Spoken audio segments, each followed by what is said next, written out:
concerned, still involved in 4 competitions. And when they play Liverpool in the League Cup final on Saturday, it will be their 4th Wembley appearance in 10 months. So everyone is very much in demand, particularly by the press setting up the big occasion. It's time for potty pictures. The League Cup is sponsored by the National Dairy Council, so one thing leads to another. It's time, too, for interviews galore, as well as keeping one eye on the activities of your 4-year-old son. It's also a time for worrying about the fitness of your star players, particularly the one who missed last night's win at Brighton, Glenn Hoddle. Glenn, what is the injury exactly? Well, it's a bit of a problem with me back, and I wouldn't be fit to play if I had to play today. You know, it's looking good for Saturday. But the major selection problem, a head-to-head confrontation for the photographers, is between Mike Hazard and Ricky Velia. Yet, in fact, the players' approach is refreshingly mature. Well, you know, I'm at a young age, 22. Ricky's 29. If Ricky's picked, I'll be disappointed, but you know, I'll not mind because I've got 10 years left. Ricky's only got 1 or 2, so I think whoever's picked, will, you know, there'll not be any sort of malice towards each other. So, right up to me. The goals are going in regularly for Spurs. They're unbeaten in 16 games, but there is one major difference these days. We've had 23 clean sheets, which I wouldn't have said would have been possible last season. And I think Ray's a lot to do with that. So you're into the babysitting as well as goalkeeping? Yes, well, cup finals do bring the problems in that wives like to get new outfits for cup finals, so she's out getting the new outfit and I'm left with Stephen for the day. Right. But he likes football, so it doesn't matter. Now, transfers are always a bit of a gamble, and yours was a risk, but it's obviously paid off handsomely, isn't it? Well, so far, yes, we still haven't won anything, but things are going very nicely, and as you say, I did take a chance coming down here, and people said that I was doing a silly thing, really, but I didn't think so at the time, and I think my decision has been proved right now, and I'm enjoying every minute of it, and looking forward to Saturday, obviously. But the big question to be settled on Friday morning, who plays, Velia or Hazard? And the search for a picture goes on, and the horseplay. Thanks, fellas. Thanks. What is your name, son?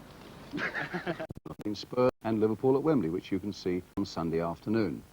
And for the Spurs goalkeeper Ray Clemence, you can imagine what an emotional afternoon it's going to be for him and his family.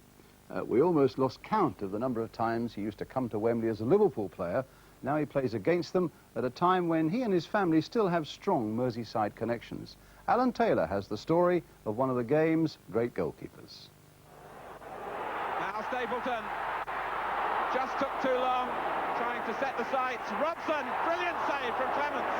You've just got to look at the goals not being scored against us this season, and it paints its own picture. It might be left foot by Adair. It is, and it's a save. We have a lot of respect for Ray because of his achievements at Liverpool. His best assets are the way that he commands the penalty area and his communication within the game. Gremler's cross, Thompson away, but only as far as Rummenigge, and saved by Clemence. I rate him very highly. I think he's a very good tactician and he's a very good organizer of the team, really, and especially the defence. So too does the danger of mistake. Rummenigge, what a shot, and how well held it was by Clemence. Ray Clemence's Liverpool career spanned 14 years and over 500 games. So you can imagine the reaction on Merseyside in August when Ray and his family moved south to begin a new career with Spurs. I obviously at one stage never thought that I would leave the club. I signed a 4-year contract, which I thought would take me towards the end of my career. But then, as most people in football know, things change. And I got to a situation where I felt that for my own career and also for the sake of Liverpool Football Club, that I needed to move. I needed a fresh challenge. And Tottenham, thankfully, have been the club that supplied that challenge for me. Can you remember at the time, I mean, it was obviously a bombshell just after European Cup final in Paris. You went to Switzerland and the news was breaking. What kind of reaction were you getting? Well, the fans were marvellous to me. They always have been. And they kept coming up to me in the street and say, why leave us? You know, we're the best club in the world, and we don't want you to leave. And it was quite emotional at times that you realise how much they did think of you. And I must admit that there were a couple of times when I wavered and thought, well, do I go through with this or don't I? But then I said to myself, well, the World Cup's coming up, and I need to be playing at the best of my form, and I think an extra challenge will just give me that extra sharpness back. So there actually was the occasion when you said to yourself, well, wait a minute, what am I doing here? And wondered whether you would leave. I never used to say to my wife about it, but there were times when I used to sit in the chair and think, well, you know, you've had such a fantastic time here. Are you doing the right thing? I never thought Ray would ever want to leave Liverpool. After 14 years there, the odd time he used to talk about it, but he used to just go over my head, and I didn't really take any notice of him. I just never thought he would ever leave. Can you remember how you felt the moment it was decided, well, that's it, he's definitely going? Well, he phoned me up the morning he was going to sign, just depended on the medical. And when I heard it on the Radio City that he had signed, I just broke my heart crying, because I didn't want to leave my family and friends. What were the moments among the many happy, successful moments at Anfield then that you took away with you, that you treasure most of all? Well, there again, in the number of years that I've been there are so many that it would take a whole programme, I think, to get them in. But I'm supposed to single out a few. The first one would be the '74 FA Cup final, because that was obviously the first time that I'd won an FA Cup final, although I'd been there in '71 when Arsenal did the double. Although I didn't have an awful lot to do in the game, This was Newcastle, in which we won the game 3-0. There'd been an awful lot of talk about Malcolm MacDonald in that game. Thankfully, our defence played so well that Malcolm didn't have a kick, really.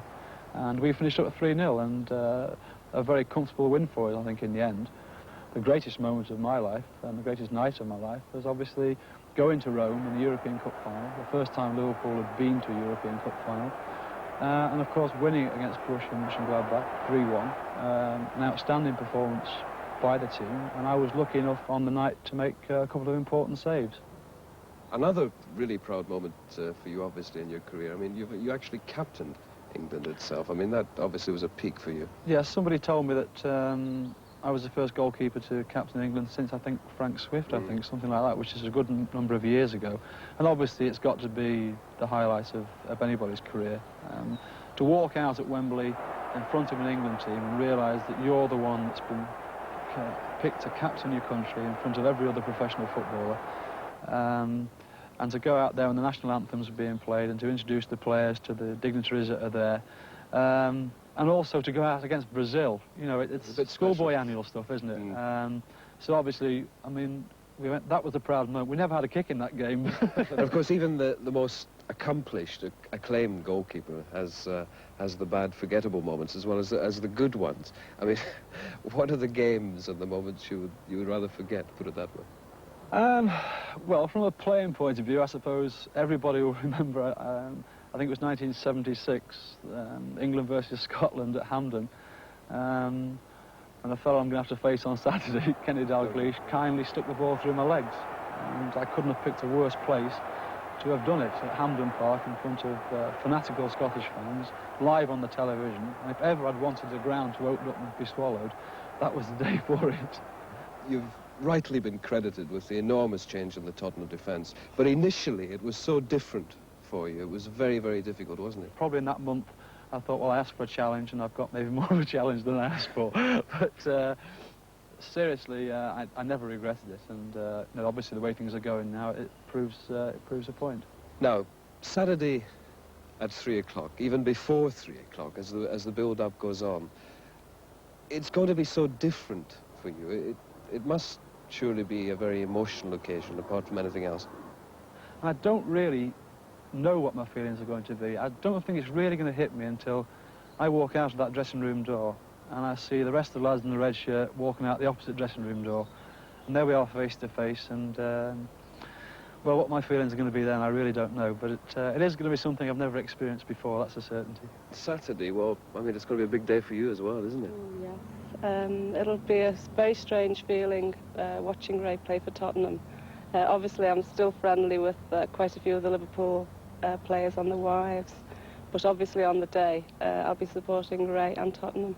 I mean, there must be a lot of people, friends back north, who are even family, who are Liverpool supporters. Oh, yes. I mean, Ray's got tickets for quite a few people who will be supporting Liverpool on the day, all our family and friends. What about your friends and family? I mean, is there a fair bit of kidology going on this week? Not too much really, because most of my family are Evertonians anyway. So you got to be with the Spurs players' wives. Obviously, yes.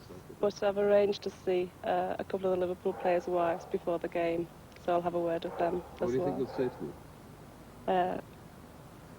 Good luck, and I hope the best team wins, as long as it does. My loyalties are with Tottenham now. I'm going out there to make sure, or to try and make sure that Liverpool don't score. And there's no friends in football for that 90 minutes on Saturday. You'll be able to tell Tottenham, of course, so much about Liverpool. Do you think Liverpool might have any special tactics in mind for you? I was only speaking to a couple of friends up in Liverpool at the weekend, and I said I'd love to be a fly on the wall when Bob holds his team talk, because Bob is very, very good at sorting out weaknesses in players. And for sort of between the late Bill Shankly and Bob for sort of 14 years, they've been telling me my strengths. And now they're going to tell me my weaknesses. Well, not tell me, but tell the lads I've been playing with what maybe weaknesses I've got. It'd be interesting to know what he says, but I've got one of those tricks up my sleeve, and it's not worrying me. I'll still go out and play the way I've played for 14 years.